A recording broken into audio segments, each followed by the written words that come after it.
down my burdens. Down by the riverside. Oh, way down. Down by the riverside. Yes, way down. Down by the riverside. I'm gonna lay down my burdens. Oh, yeah. Down by the riverside. And I ain't gonna study. No, no. No more. Oh, I ain't gonna study war no more. I ain't gonna Study war no more. I ain't gonna study no war no more. Oh, Study war no more. I ain't gonna study war no more. I ain't gonna study no war no more. I'm going to put down my sword and shield, yeah. Down by the riverside. Oh, way down. Down by the riverside. Ooh, way down. Down by the riverside. I'm gonna put down my sword and shield, yeah, yeah. Down by the riverside. And I ain't gonna study war no more. I ain't gonna study war no more. No, I ain't gonna study war no more. Hey, what's up, everybody? Y'all see me? I'm nodding my head. That's a good song, ain't it? Down by the riverside. Come on, everybody sing it. I gotta preserve my voice. Everybody sing it. Come on, down, but come on, type it in the chat section. Down by the riverside. What's up, everybody? Happy Black History Month to you all. We are broadcasting tonight both on YouTube and on our church's Facebook page. So I see you in Facebook land. I also see, well, I don't have YouTube open right now. I'm in the studio. So hello to those of you watching on Facebook. Hello to those of you watching on YouTube. Both of our audiences are combined tonight, our church audience as well as the YouTube audience. And I am so excited. Look. I love this because here's one of our amazing members. Sister Cynthia Kennedy is one of the amazing members of New Congregational Missionary Baptist Church. And then one of the members of the podcast is here as well. And he's singing Down by the Riverside, Righteousness and Justice podcast. Salute to you. Man, I see y'all, Sister Cynthia Kennedy, Sister Sandra Stringer, Jeanette Hudson, Auntie Millicent, all of you that are in Facebook and YouTube. I can't call everybody out right now because I don't have both platforms open and I don't want to miss nobody, but I love y'all, my Myrtle. I love y'all. Look. Down by the, go ahead and sing it. Go ahead and sing it. It's all right. Yes. Well, good evening. If you're watching on YouTube and you are not subscribed to this channel, please subscribe to the channel. I see you, Keith. I see you. Salute to you. Please subscribe to the channel on YouTube. If you're watching in Facebook, share the broadcast and let people know that we're on. It is Black History Month, and we are celebrating Black History Month, and we are celebrating Black History Month by learning about Black church history. And I've said this on Sunday, Black church history and Black history are intertwined, okay? You really can't have one without the other. They are linked. And so when you learn Black church history, you learn Black history as well. And you know what I say is Black History Month, and you can never do too much during Black History Month. That's what I say. So I see you guys in there. I love how you guys are already lighting up the comment section. Now, the good thing about it is I see everybody's comments. Whether you're on Facebook or YouTube, your comments are showing up. Like here's Sister Sandra Stringer. She's on Facebook. And then here's 73L Marie on YouTube. So I'm seeing everybody's comments both on Facebook and YouTube. I'm excited.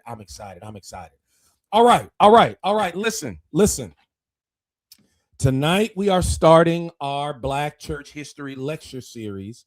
And then my mom texts me, y'all. My mom texts me to let me know she's here as well. So I love it. Y'all are still coming in. Come on in. So tonight for our lecture series, we're talking about the 5 defining moments in Black church history, the 5 defining moments. Now, there are a lot of important moments and events in Black church history, a lot of them. And honestly, if I went through all of them, we would be here for 2-3 weeks. And so tonight I have whittled it down to 5 moments, 5 events. Now, if you're a student of Black church history, you might have a different opinion. You might feel like another event needs to be highlighted or addressed. I get you. This is my list. It's my opinion. But I think this list is a good list. I think it's going to be very, very, very, very beneficial for you to learn about these various moments. So y'all know I got a PowerPoint ready for y'all. You know, y'all know I don't skimp. Okay, I have a PowerPoint ready for y'all. We're gonna walk through this PowerPoint together, and we are going to learn together the 5 defining moments in Black church history. But here's what I want to do first, y'all. And this is what I need to do first, particularly for the people that are new to this discussion. New congregational members, we do this every year. Every year we do the Black church history lectures. But there may be some people on YouTube new to this discussion. There may be some people on Facebook new to this discussion. And so what I want to start off by doing is defining this institution. What is the Black church? What is it? What is it all about, right? You hear me use that term often. You hear others use that term often. And many of you haven't heard a definition. What is the Black church? Now, again, this is my definition, and you'll find different definitions depending on who you might ask.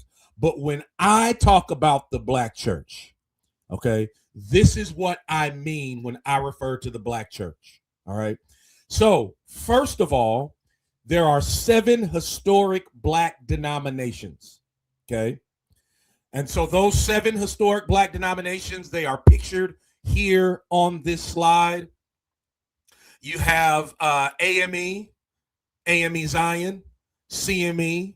You have the NBC USA, the NBCA, the PNBC, and the Church of God in Christ. These are what's known as the 7 historic Black denominations. So when I use the term Black church, I'm certainly referring to these denominations. But listen, it's 2026, and not every church is a part of a denomination. So does that mean that if a church is not denominationally affiliated, it's not a Black church? No. Because included in this definition are churches with a predominantly Black attendance. So if the attendance of a church is overwhelmingly Black, okay, that is an aspect of a Black church. All right. The second feature is Black senior pastoral leadership. So if the senior pastor is Black and you got a church full of Black folks, all right, you don't have to have a denominational name on the marquee.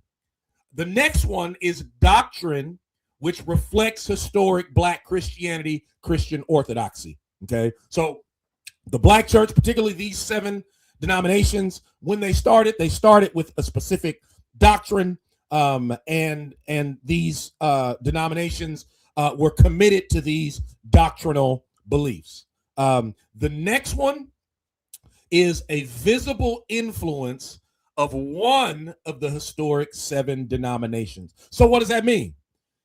You ever been to a church and it doesn't say Baptist on the sign, but when you go inside, you're like, wait a minute, this is a Baptist church, right?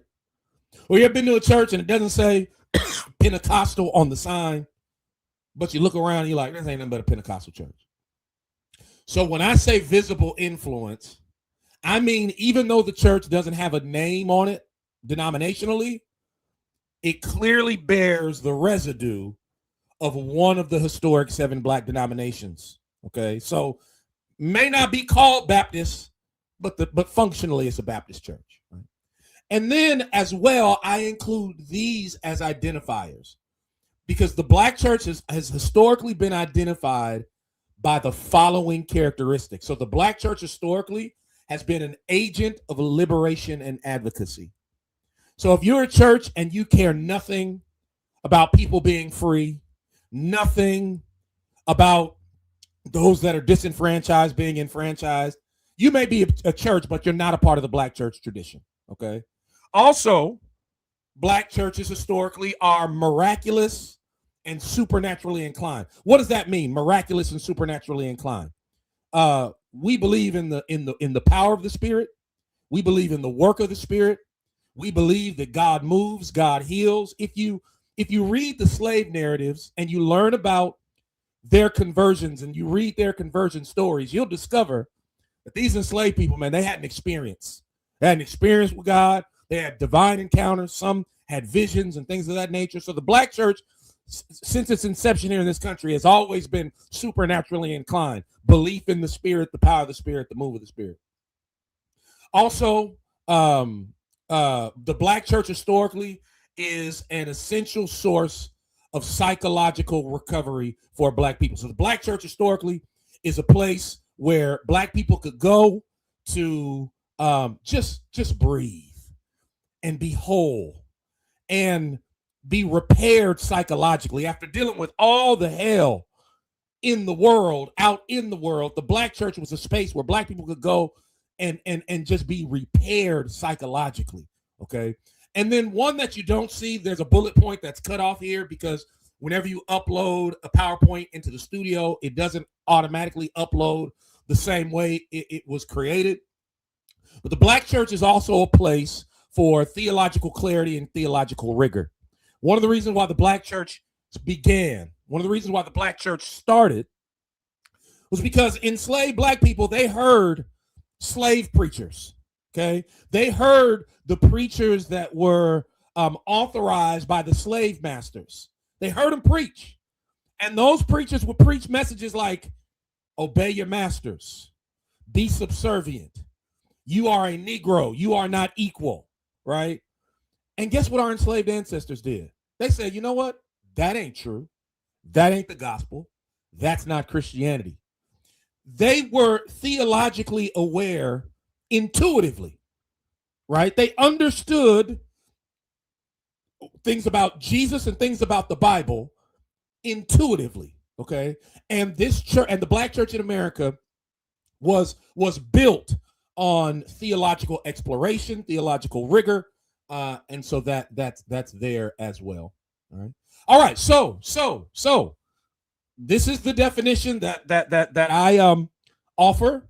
I actually wrote about this particular definition in my second book, Risks We Must Take, and so this is the definition that we're going to go off of. Okay. So now let's dive into the 5 defining moments in black church history.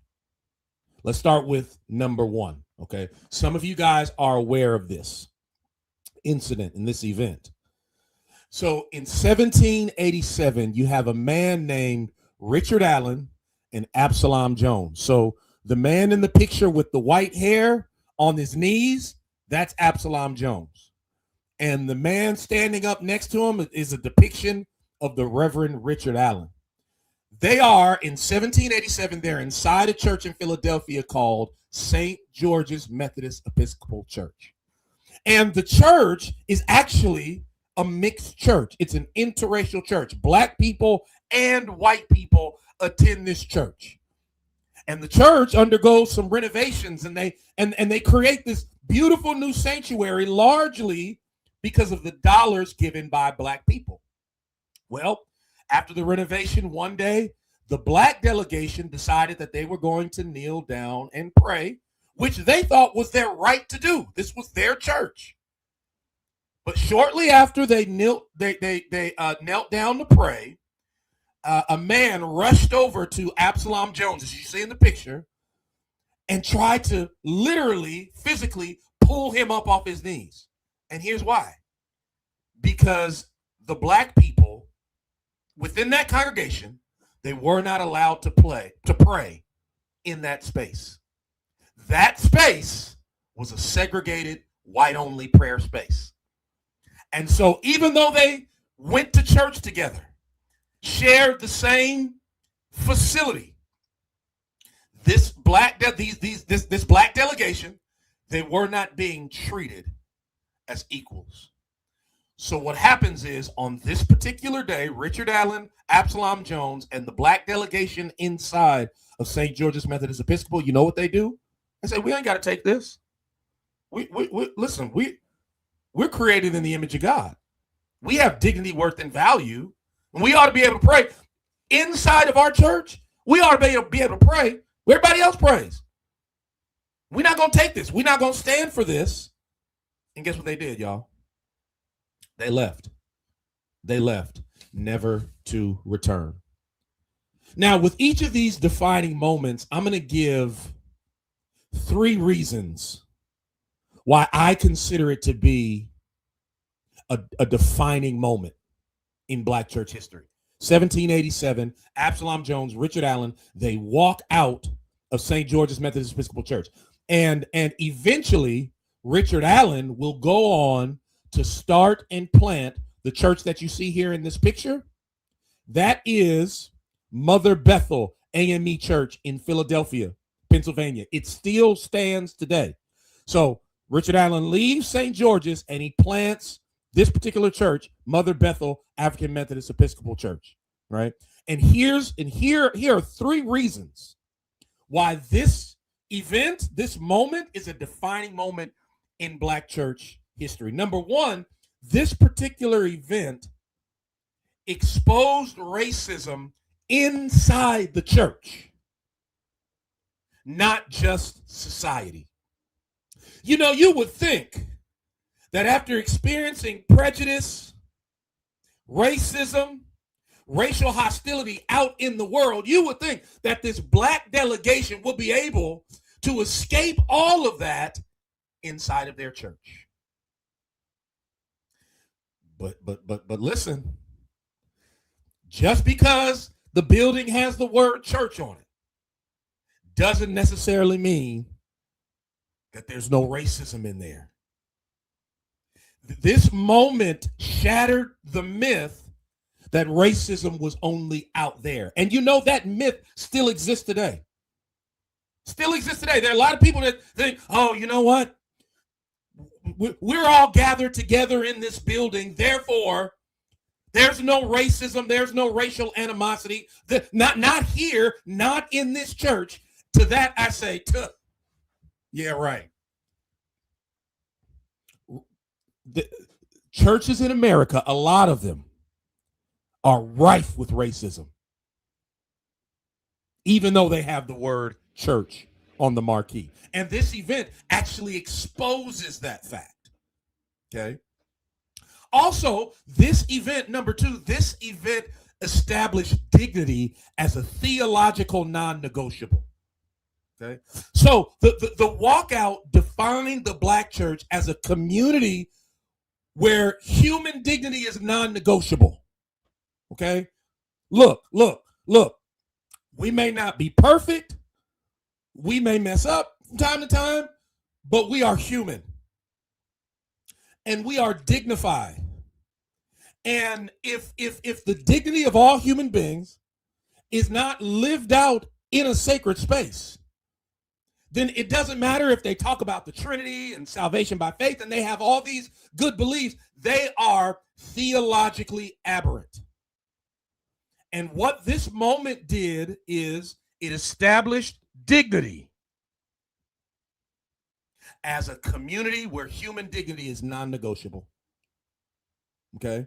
Also, what this event did, hey, Christopher, good to see you. What this event did as well is it redefined what Christian unity actually means. Listen, as Christians, hear me, we shouldn't want superficial unity. Superficial unity is, yeah, we meet together and we sing songs in the same building, but deep down inside, I really don't see you as equal.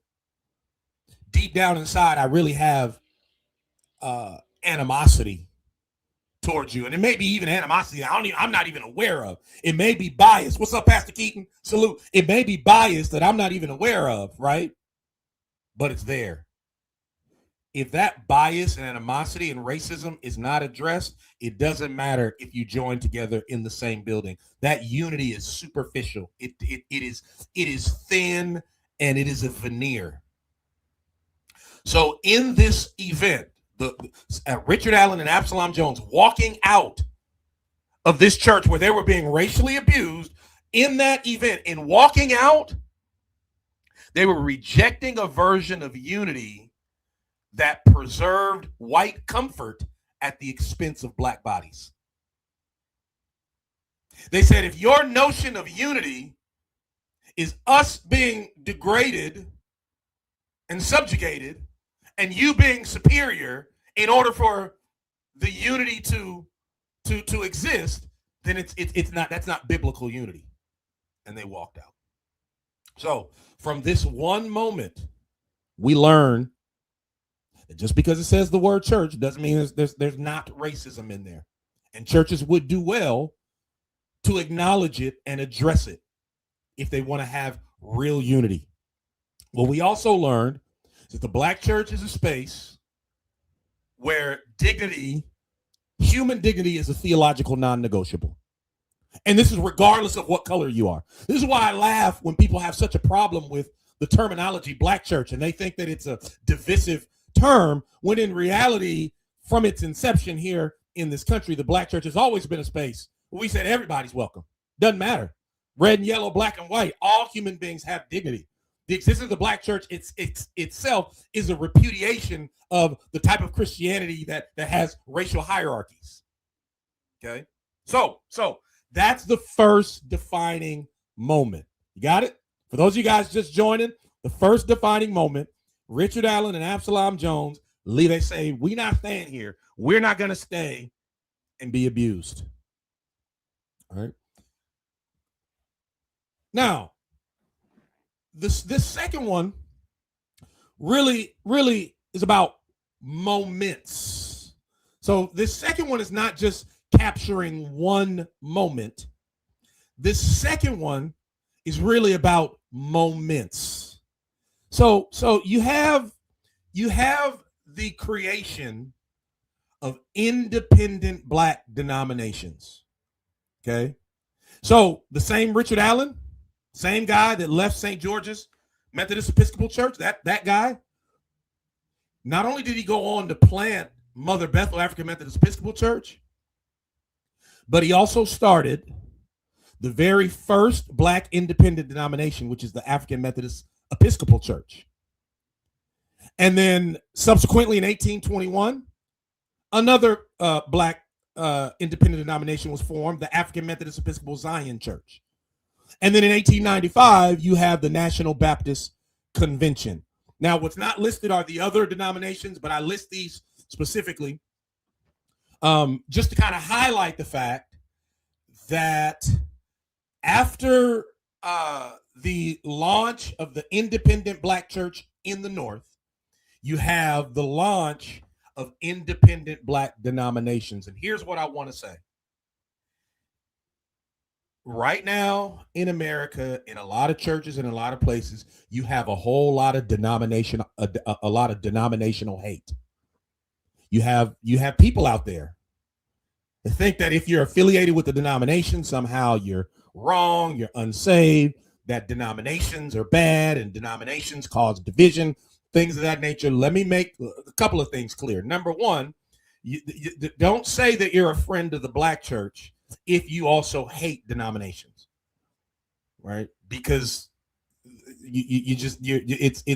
that's inconsistent.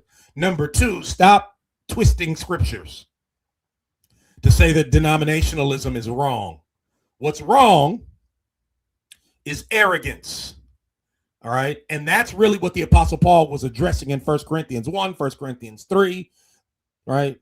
He wasn't addressing denominations because these denominations didn't exist when he's talking to the Corinthians about, hey, I follow Paul, I follow Apollos. Right. Denominations didn't exist when he wrote that. What he's really condemning is arrogance and pride. And that arrogance and pride manifested as allegiance to a specific person. But at the root of it was arrogance and pride and thinking you're better than somebody else. And guess what? That type of arrogance and pride can happen in non-denominational spaces. It can happen in churches that are not even denominationally affiliated. So the second defining moment that I want to highlight, or moments, the creation of independent Black denominations. Now, here's why it's the defining moment. Now, before I go forward, the picture that you see on this slide, the gentleman at the top with the gray hair and the black coat, that's Richard Allen. That's a depiction of Richard Allen.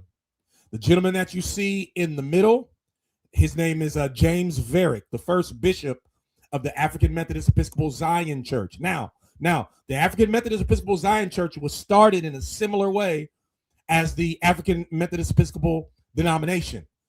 Racism. The people that started AME Zion experienced almost the same thing that Richard Allen and Absalom Jones experienced. Therefore, you have the creation of African Methodist Episcopal Zion Church. Okay. And then you have down below Elias Camp Morris, who was the first president of the National Baptist Convention. Okay. And so this is why I am placing the creation of Black denominations as defining moments in Black church history. So number one, Black denominations redefined authority in American Christianity.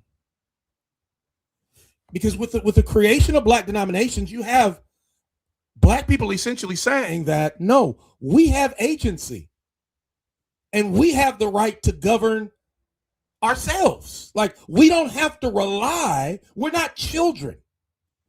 We don't have to rely on overseers to figure things out. We are filled with the Spirit just like they are. We know the Word of God just like they are. And so therefore, Black denominations was a repudiation of what's called paternalism. This is like, a white supremacist view that, like, Black people, you guys need us. You can't make it without us. You need our oversight. No. So Black denominations redefined authority in American Christianity. Also, Black denominations created institutions that could outlive movements. So listen, protests can be suppressed. Charismatic leaders, as we saw all through the 60s, charismatic leaders can be assassinated and emotions can fade. But guess what institutions do? Institutions endure. And so what these denominations did is they created institutions. And through these institutions, we got schools and seminaries. We got our own missionary societies. We got newspapers and publishing houses. We got mutual aid systems. We got national and international networks. We acquired land that we owned. We built buildings that we owned. So these local churches institutionalized, and as a result, all of these things happened through institutionalizing, and they endure today. Okay. And then also, Black denominations made the Black church the center of public life. So like you have to understand, you have the end of slavery, you have emancipation, right? You have Reconstruction, then you have Reconstruction dying, the bottom falling out of Reconstruction. Where do formerly enslaved people find social cohesion? All right. These independent Black denominations became the safest meeting places. They became the most trusted leadership structures. and they became the primary organizer of Black civic life. So these denominations, huge, huge. Now, do some of these denominations need some fine tuning today? Absolutely. All right. Have some of these denominations lost their way? Some of them. But there's no doubt that they were hugely beneficial in aiding and assisting Black flourishing. So that's the second defining moment. The second defining moment. Okay. Black denominations. Here's the third defining moment. And some of you guys have heard me talk about this. Some of you guys have never heard of this. So lean in because this is important. Did you know that Abraham Lincoln, well, he was thinking about, okay, what do we do with Black people after they're emancipated? They are here by the millions. So what do we do with them? Did you know that the original plan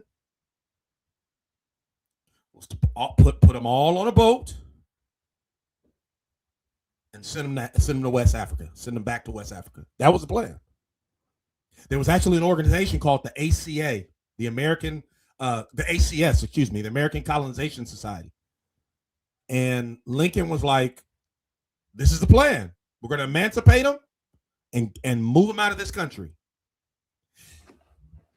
And that was the plan until his administration met with Black pastors. They met with Black pastors and they joined around the table with Black pastors. And they talked to Black pastors about the plan. And guess what Black pastor said? He said, what? We built this country. Our blood, sweat, and tears went into building the infrastructure of this. We built the White House. Wait a minute. We have just as much stake in this country as y'all do. What you mean you're gonna free us and just ship us out of here after we built this place? And guess what Abraham Lincoln does? Guess what the Lincoln administration does? They change course because of the advocacy of the Black church and Black pastors. So listen, if you're Black in America, Christian, non-Christian, right? You owe our enduring presence in this country to the Black church. Okay? So why is this why did I choose this as the third defining moment? Why did I choose this as a third defining moment? One of the things that this did is it exposed the limits of what I call white moral imagination. So here was the plan initially. Use them as chattel for 400 years, force them to build this country, free them, and ship them away. Yes, that's a good idea. It doesn't take a rocket scientist to understand how immoral that idea is. But that was the plan. And professing Christian people, yeah, hey, that's a good plan. That's a good plan. This exchange between the Lincoln administration and these Black pastors, this exchange reveals that the Black church's theology of freedom and notion of freedom and understanding of freedom was far more expansive and morally coherent than the state's.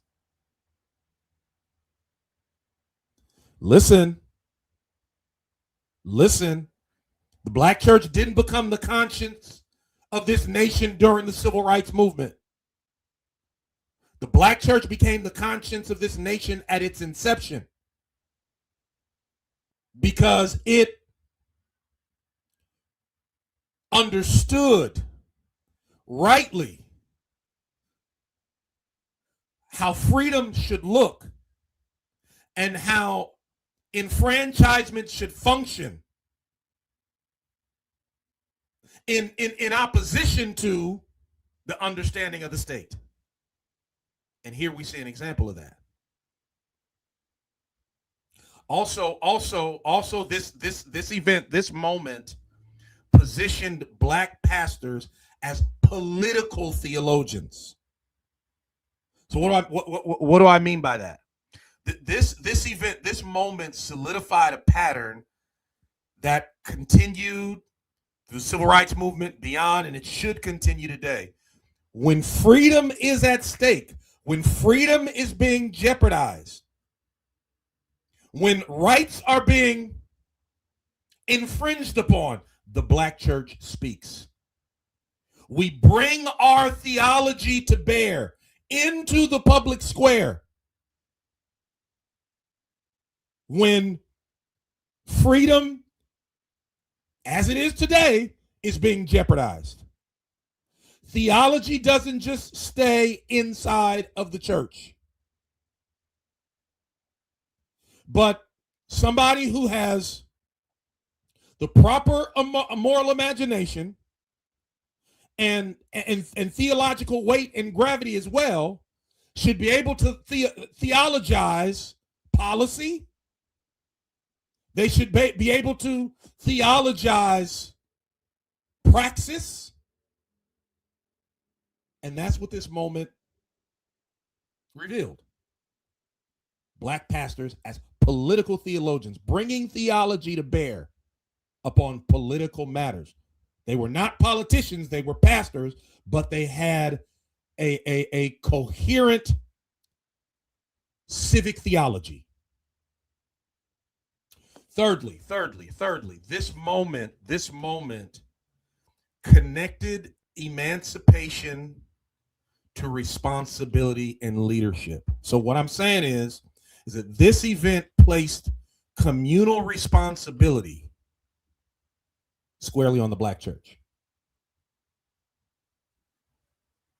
What am I saying? What am I saying? That this notion of rugged individualism, this notion of hey, me, my four, and no more, and all we care about, or all I care about is me, myself, and I, foreign to the black church. At this meeting, you had these pastors advocating for every black body, regardless if you're a church member, if you're a Christian. There's a sense of communal responsibility, which is why Martin Luther King would later on say, an injustice anywhere is a threat to justice everywhere. We, as the black church, we've always felt the pressure of not just advocating for ourselves and for our own members, but for our community collectively. All right. So that is the second defining moment, and we're moving right along. Don't want to be on longer than we need to be, because listen, some of you guys are watching on the East Coast. I have church members that we got Bible study tomorrow night, so I don't want to overtax our members. But let's move right along to the third defining moment. Y'all know. Listen, if you guys follow me, New Congregational, y'all should know who this lady is. This is Nanny Helen Burroughs. She's one of my sheroes. As a matter of fact, I got a picture of her right here on my wall. And so what's the moment particularly? 1900, y'all. She stands before the National Baptist Convention. Now, this is before there was an NBCA. This is before Progressive National Baptist Convention. This is when Black Baptists were, for the most part, unified. Nanny Helen Burroughs, she was an educator. She was steeped in Baptist faith and life. She stood before this convention in 1900, y'all, and she gave a speech. And the speech was entitled, "How Sisters Are Hindered from Helping." Let me make sure. I got the name. I believe. Yeah. How the sisters are hindered from helping. That's the speech she gave. And in that speech, she essentially called out the convention. And she said, look, you guys, as a matter of fact, let me read some of this speech that she gave in front 1900, y'all, from a bunch of men and women, but a bunch of men. She said, this is what she said. She said, we come not to usurp thrones, nor to sow discord, but to so organize and systematize the work that each church may help through a woman's missionary society and not be made poorer thereby. It is for the utilization of talent and the stimulation to Christian activity in our Baptist churches that prompt us to service. Listen to this. She says, we realize that to allow these gems, talking about the women, the Baptist convention, and women within Baptist churches. She goes on to say, we realize that to allow these gems to lie unpolished longer means a loss to the denomination. For a number of years, there has been a righteous discontent, a burning zeal to go forward in his name among the Baptist women of our churches, and it will be the dynamic force in the religious campaign at the opening of the 20th century. It will be the spark that shall light the altar fire in the heathen lands. We realize, too, that the work is too great and laborers too few for us to stand by while, like Trojans, the brethren at the head of the work under the convention toil unceasingly.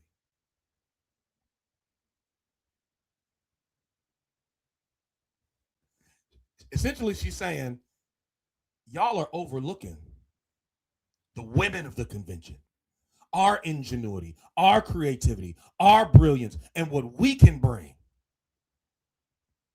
And guess what happens, y'all? Guess what? They don't holler her down. They don't throw tomatoes at her. They listen. Okay. And as a result of her advocacy in Baptist churches, you're familiar with Women's Day, right? Black Baptist churches, Women's Day, annual day, right? That started with Nanny Helen Burroughs. And not just that, but because of her speech, an organization within the National Baptist Convention, the Women's Convention, launches, and it becomes the largest organization for Black women in the country. Millions join this organization because of Nanny Helen Burroughs and the way the Spirit used her and her advocacy. So this is why, y'all, this is a defining moment. Why I put it as the third defining moment. So it shifted, this event shifted the prophetic lens inward. What do I mean? That you know, largely up until this point, the Black church is railing against racism, rightly so, railing against white supremacy and segregation and racial violence, rightly so. But you know what Nanny Helen Burroughs did? She held up a mirror. And she essentially said, we can't be so worried about the injustice out there that we're not cognizant and aware of the unjust stuff that's happening in here. And listen, that is a call and a need for all ages. The church suffers when it becomes so worried about what's going on in the world that it forgets to critique itself and to look at itself. So what Burroughs did is she turned the prophetic critique inward. And she said, listen, it don't just stink out there, but some stinks in here too. And we are always called to analyze not just what's going on out there, but what's going on in here. Which is why if you follow this ministry, if you follow this podcast, you know that I critique the black church. I got smoke for the black church. I love it, celebrate it, but I critique it. Okay, so that's number one. Number two, this event, Nanny Helen Burroughs standing up there on that platform, giving that speech, and what happened subsequently, it exposed a contradiction at the heart of black church life, and it's this. Nanny Helen Burroughs' speech revealed that oppression is not only something suffered, it can also be reproduced, even by oppressed communities. Do you hear me? Do you hear me? It is possible for oppressed people to be liberated, only to turn around and become oppressors. It is possible for oppressed people to be oppressed and then replicate that same oppression upon others. This is one of the reasons, y'all, listen, this is one of the reasons why I'm not big on theological liberalism and the social gospel, because political power and enfranchisement can't be the gospel. Because if we achieve that, then what? And who's to say that we're not going to injure and harm in return? It's got to be something more than just political achievement. All right. Also, here's a third reason why this is the third defining moment. This moment catalyzed organized Black Baptist women's resistance. As I told you, this organization, the Women's Convention within the National Baptist Convention, became the largest organization for Black women in America. And so this organization had influence. The educational institutions came from it, international mission work. And so they organized and they did a whole lot of good. And you know, you have a lot of positive things that come out of their organization and their resistance as well, because they supported a lot of the efforts of the convention as it pertained to enfranchisement and assisting Black people to ascend up the ladder. All right. Let's move on. We're moving right along, y'all. It's 7:19. Was that number? Hold on. Nanny Helen Burroughs was number 4, right? Let me make sure. Okay, so yeah, Nanny Helen Burroughs was number 4. So we're on the 5th one.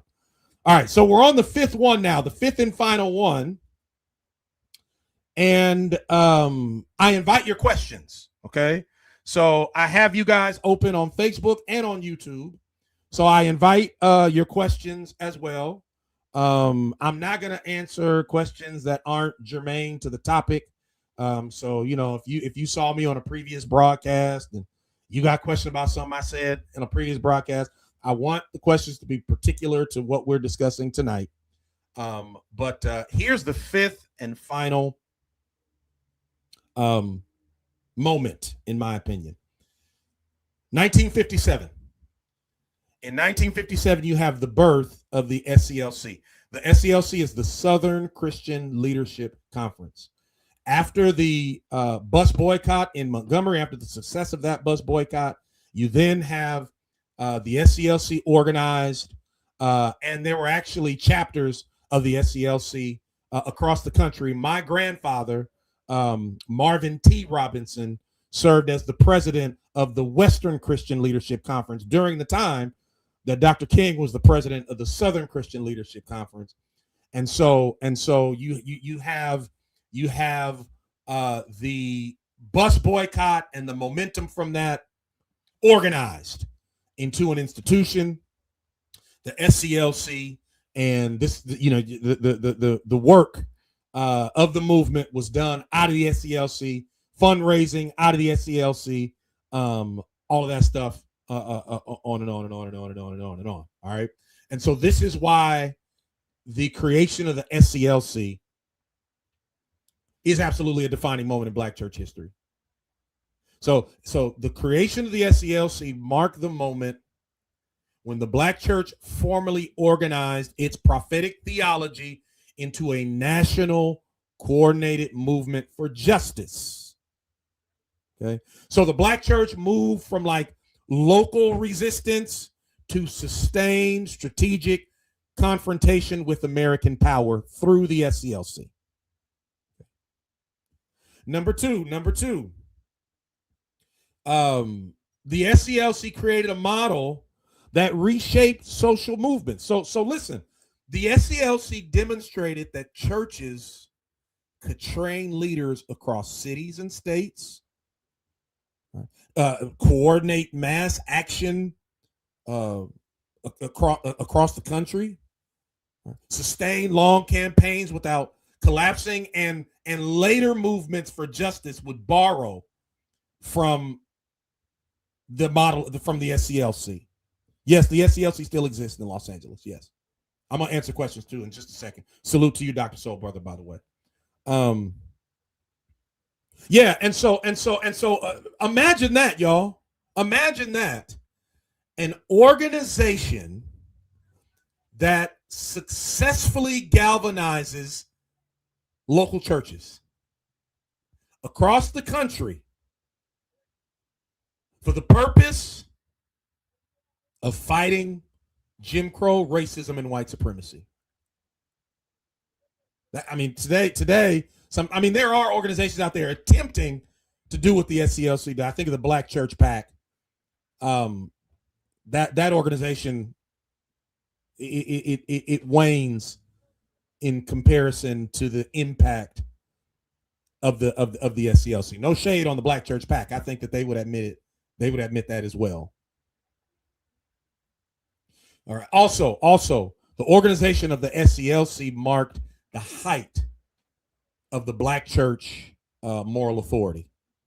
Okay.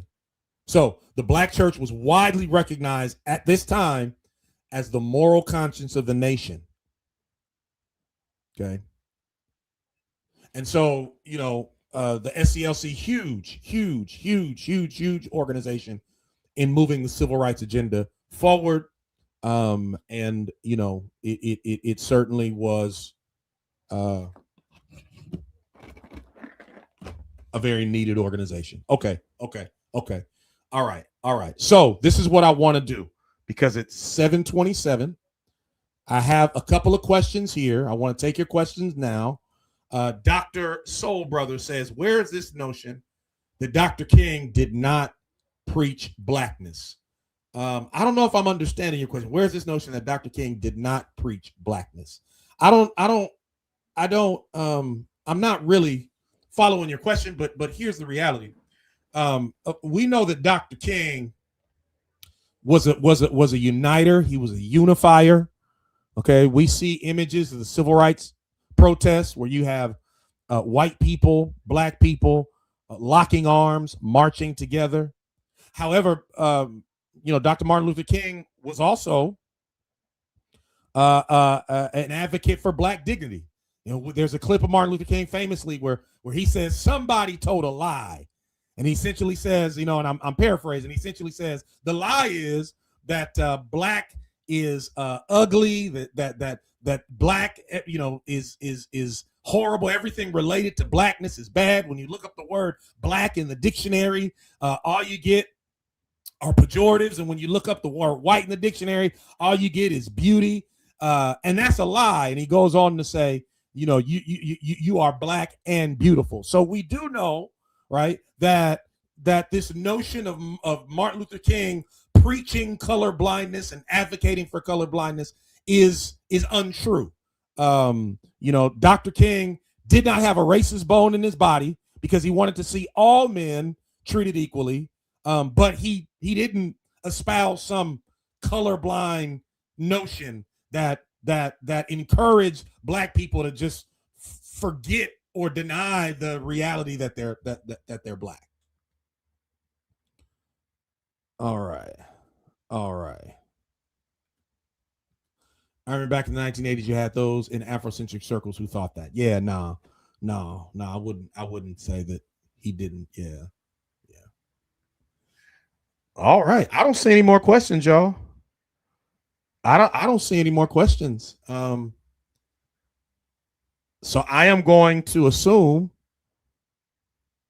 that since I don't see any questions, there aren't any questions, and we're all, as we say in the Baptist church, hearts and minds clear. Oh, here's a question that I'm seeing on Facebook, but it's not popping up in my studio. I don't know if this is a question or a statement, but here it is. It's from my mom, by the way. She says freeways were systematically built through Black communities with influential Black churches to destroy the influence of Black churches and divide Black communities. This was done intentionally and deliberately. That's right. That's right.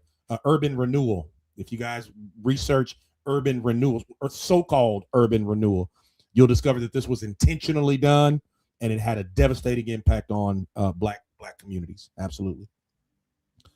Here's a question. Did the Convention for Black Women lead to more Black female ministers? So yeah, not in the National Baptist Convention. No, the National Baptist Convention, very complementarian. Nanny Helen Burroughs, her aim wasn't to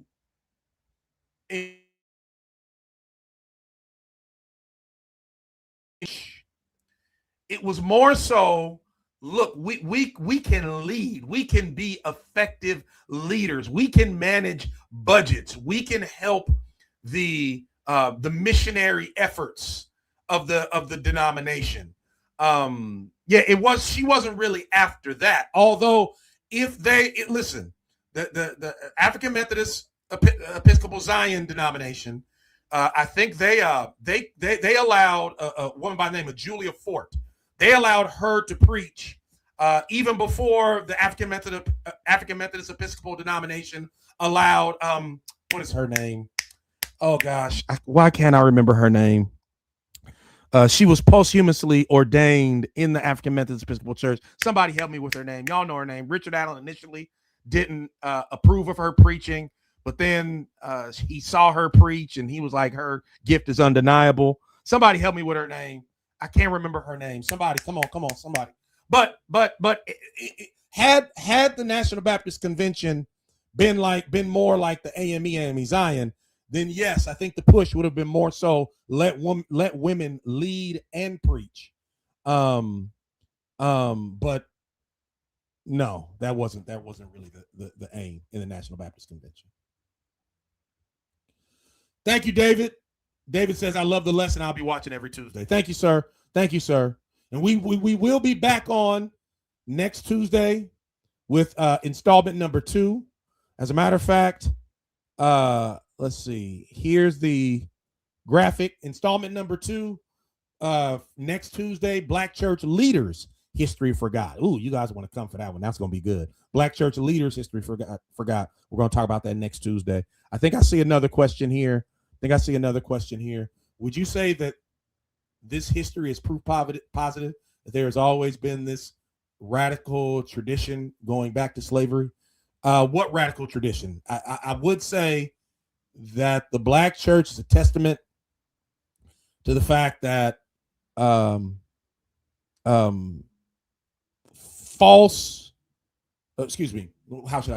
white nationalism wrapped in Christian language and Christian garb is false, heretical, and actually unchristian. The Black church serves as a testament to the reality that many people understood that and got that, even as white nationalism, white Christian nationalism was the standard and just the way of the land.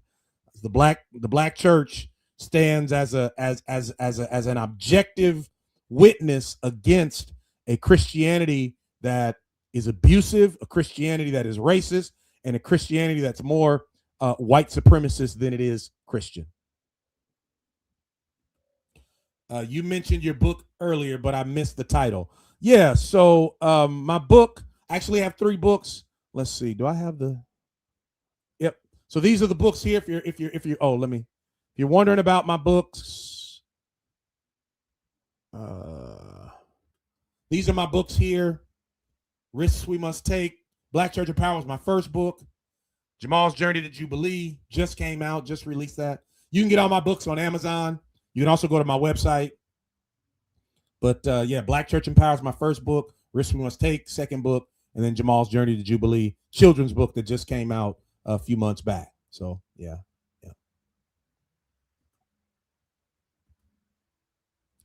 All right. I thought I saw. Hold on. I'm seeing. I'm loving these questions. Let's see.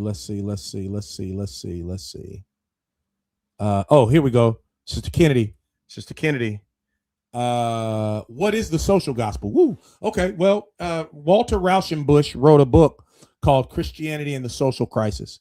And essentially, let me. I don't want to give you the long drawn out answer, but essentially, it's a view of the gospel as being more about fighting injustice, fighting corrupt systems, and gaining political freedom, political enfranchisement, and that being sort of the main program of the church. And that Christianity really, its main goal is to produce down here on earth a better, more just society.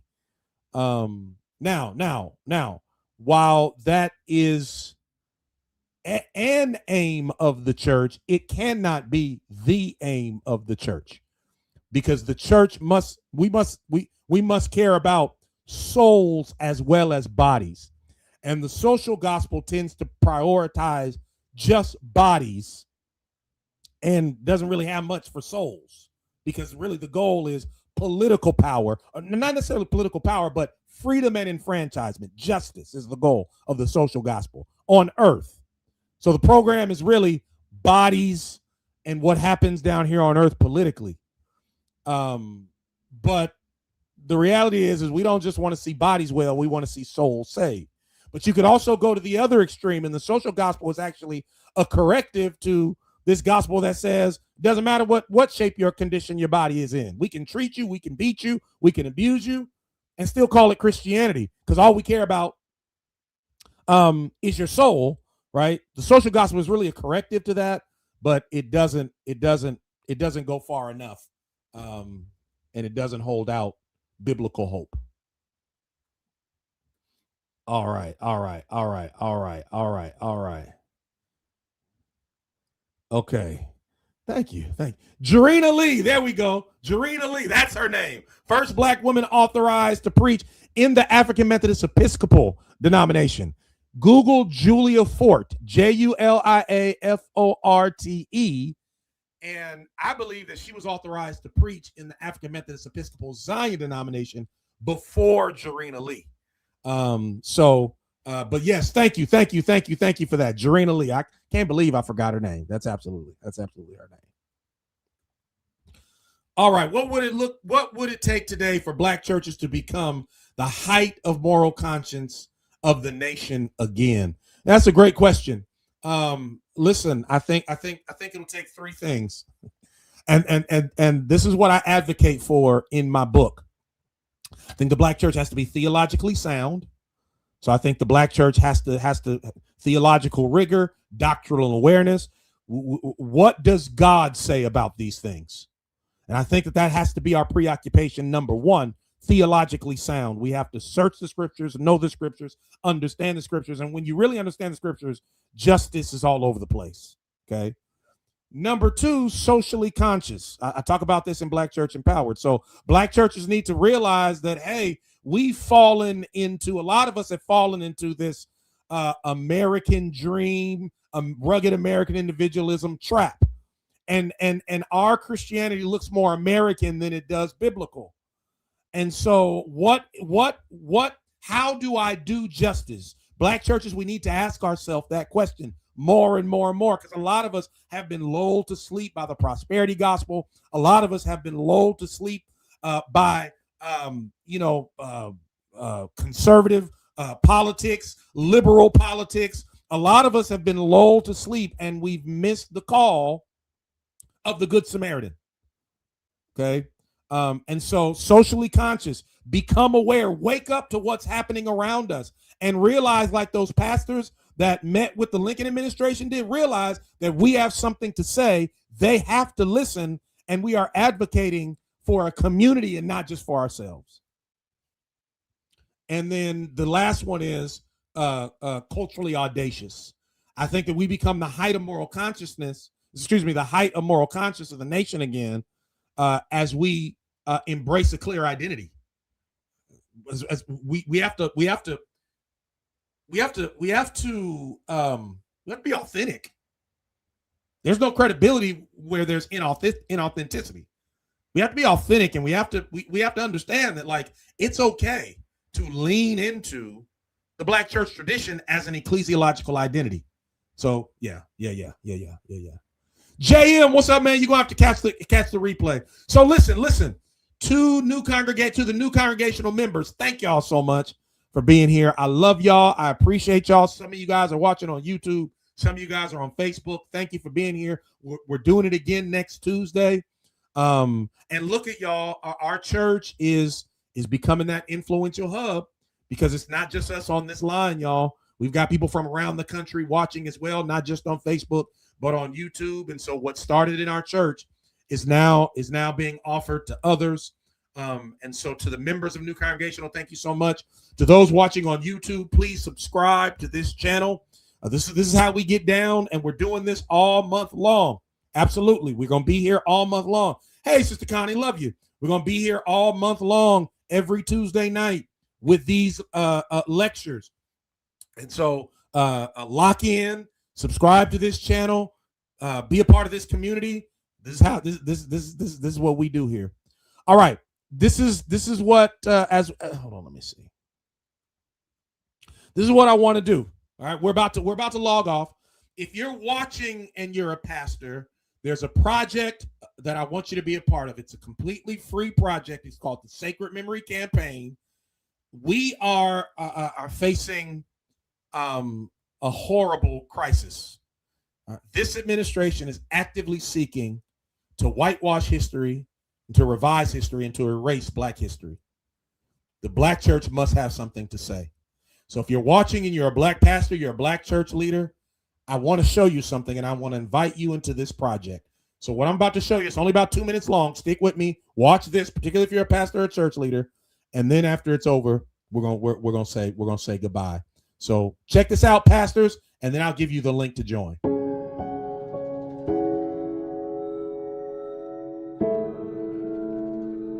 According to the National Park Service website, Martin Luther King Jr. Day and Juneteenth are no longer listed as free admission days, but several days were added: Flag Day on June 14th and Constitution Day on September 17th. President Trump targeted the Smithsonian museums, saying they are, quote, out of control, where everything discussed is how horrible our country is, how bad slavery was, and how unaccomplished the downtrodden have been. Are you aware that this new version of the bill from the Senate removes the writings of Frederick Douglass? I am. Are you aware that this new version of the bill from the Senate removes the writings of Dr. Martin Luther King Jr.? Yes. During a New York Times interview, Donald Trump decried the impacts of the Civil Rights Act of 1964, arguing that it ultimately led to white people being, quote, very badly treated.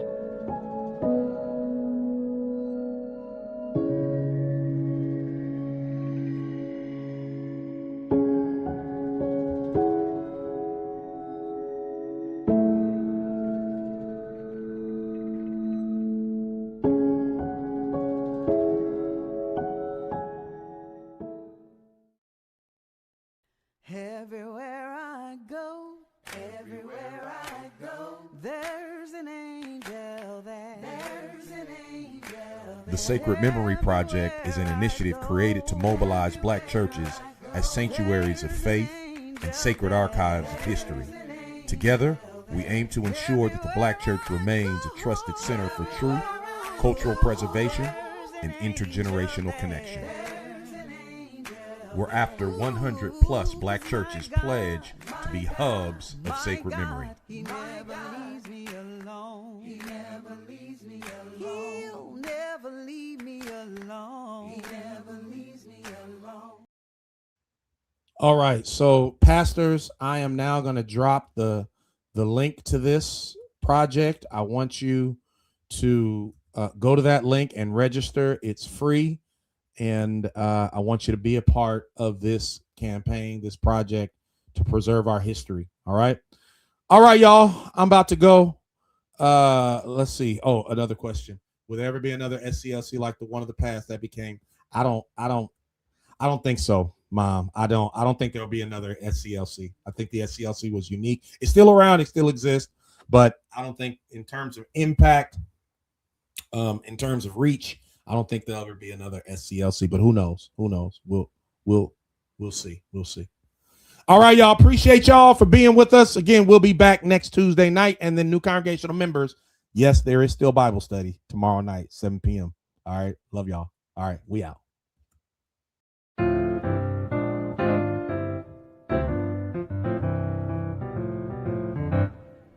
I'm gonna lay down my burdens Down by the riverside. oh, way down. Down by the riverside. Yes, way down. Down by the riverside. I'm gonna lay down my burdens, oh yeah. Down by the riverside. And I ain't gonna study, no, no more. Oh, I ain't gonna Study one no more. I ain't gonna Study one no more. I ain't gonna study no war, no more.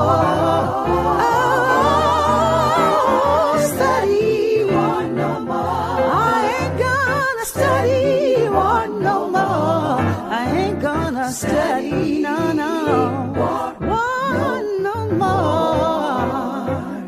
I'm going to put down my sword and shield, yeah. Down by the riverside. Oh, way down. Down by the riverside. Ooh, way down. Down by the riverside. I'm gonna put down my sword and shield, yeah, yeah. Down by the riverside. And I ain't gonna study one no more.